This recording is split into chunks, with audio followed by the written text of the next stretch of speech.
नमस्कार मित्रांनो, आजच्या या व्हिडिओमध्ये आपण पॅरासिटामॉल या टॅब्लेटबद्दल सविस्तर आणि खूप महत्त्वाची माहिती जाणून घेणार आहोत. मित्रांनो, भरपूर लोकांना पॅरासिटामॉल घ्यायची खूप सवय असते, तर त्याच्याबद्दल हा व्हिडिओ असणार आहे. व्हिडिओ लक्षपूर्वक बघा आणि हो, आमच्या चॅनलवरती नवीन असाल तर लाईक नक्की करा. अनेकांना ताप, अंगदुखी, डोकेदुखी यासारख्या समस्या सतावतात. अशा स्थितीत बहुतेक वेळा आपण डॉक्टरांकडे जाणं टाळतो आणि त्रास दूर करण्यासाठी घरीच पॅरासिटामॉल किंवा एखाद्या गोळीचा वापर करतो. डॉक्टरांच्या सल्ल्याशिवाय सेवन करतो. तुम्ही असं करत असाल तर थांबा. वारंवार पॅरासिटामॉलचे सेवन आरोग्यासाठी नुकसानकारक असून ही चूक तुम्हाला महागात पडू शकते. नवीन संशोधनात एक धक्कादायक माहिती समोर आली आहे. अशा औषधांचा वारंवार वापर करणं आणि जे लोक वारंवार वापर करतात पॅरासिटामॉल सारख्या औषधांचा, त्यांच्यासाठी धोक्याचा इशारा देण्यात आला आहे. कोणताही विचार न करता डॉक्टरांच्या सल्ल्याशिवाय पॅरासिटामॉल आणि त्यासारख्या औषधांचं सेवन करणाऱ्या लोकांसाठी ही बातमी आहे. काही लोक सौम्य वेदना म्हणजे कमी वेदना असल्या तरीही काही विचार करत नाही आणि सरळ मेडिकल स्टोअरमध्ये जातात आणि स्वतः पॅरासिटामॉल घेतात. पण हे करणं अत्यंत चुकीचं असून याचा तुमच्या आरोग्यावर दुष्परिणाम होऊ शकतो. पॅरासिटामॉल तुमच्या वेदना तेवढ्यापुरता आणि कमी वेळासाठी दूर करतं, पण हे आरोग्यासाठी अतिशय नुकसानदायक आहे. मित्रांनो, वर्ल्ड हेल्थ ऑर्गनायझेशनद्वारे एक सर्वे करण्यात आला आणि हा सर्वे 20,000 लोकांवरती करण्यात आला. या अभ्यासात वेगवेगळ्या प्रकारच्या पॅरासिटामॉल टॅब्लेट ज्या लोकांना थोडाफार त्रास आहे त्यांना देण्यात आला. मित्रांनो, या संशोधनात असं आढळून आलं की पेनकिलर म्हणजे पॅरासिटामॉल सारख्या वेदनाशामक औषधामुळे वेदना तर कमी होतात, पण त्याचे आरोग्यावर दुष्परिणाम देखील होतात. या औषधांचा गॅस्ट्रोइंटेस्टायनल सिस्टीमवर दुष्परिणाम होऊन यामुळे मळमळ, अपचन, उलट्या होणं, जुलाब होणं यासारखी लक्षणे दिसून आलीत.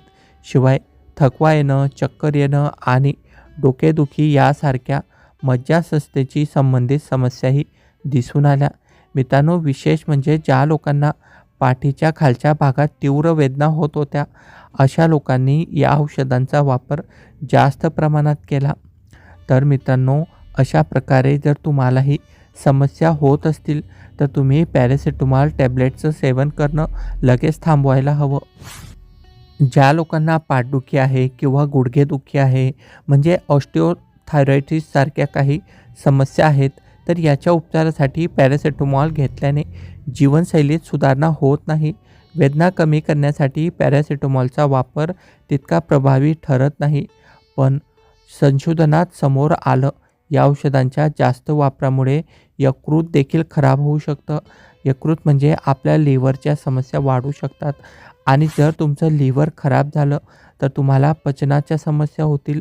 पोट दुखणे, पोट फुगणे, अन्न न पचणे किंवा भूक कमी लागणे आणि कधीकधी ॲसिडिटी होते आणि तुमच्या शरीरातलं पित्त देखील वाढू शकतं.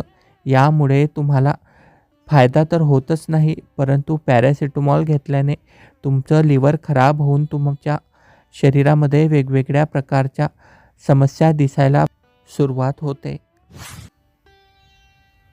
तर मग आता तुमच्या मनामध्ये एक प्रश्न निर्माण होत असेल की मग पॅरासिटामॉल टॅब्लेटचा वापर कधीच करू नये का? तर असं नाही. काही आजारामध्ये, काही विशेष परिस्थितीमध्ये पॅरासिटामॉल टॅब्लेट घेणं तुमच्यासाठी फायद्याचं ठरू शकतं आणि ती घ्यायला देखील हवी.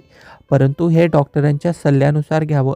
आपल्या मनाने कधीही पॅरासिटामॉल गोळीचा वापर करू नका. तुमच्या शरीरात जास्त पेन असेल, जास्त दुखणं असेल, अशा स्थितीमध्ये पॅरासिटामॉलचा वापर करणं फायदेशीर आहे आणि तेही डॉक्टरांच्या सल्ल्यानुसार. डोकं दुखत असेल किंवा तुम्हाला ताप भरला असेल, जास्त प्रमाणात फीवर असेल तर पॅरासिटामॉल गोळीचं सेवन करायलाच हवं. परंतु इथं एक अट आहे.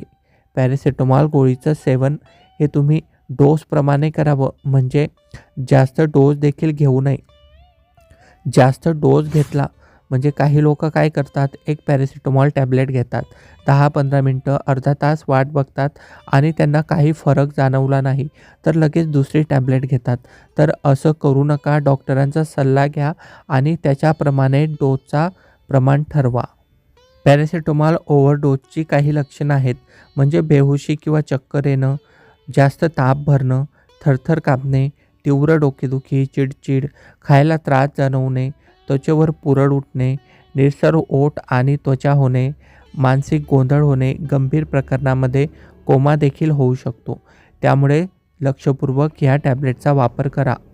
माहिती आवडल्यास हा व्हिडिओ इतरांना देखील शेअर करा. धन्यवाद.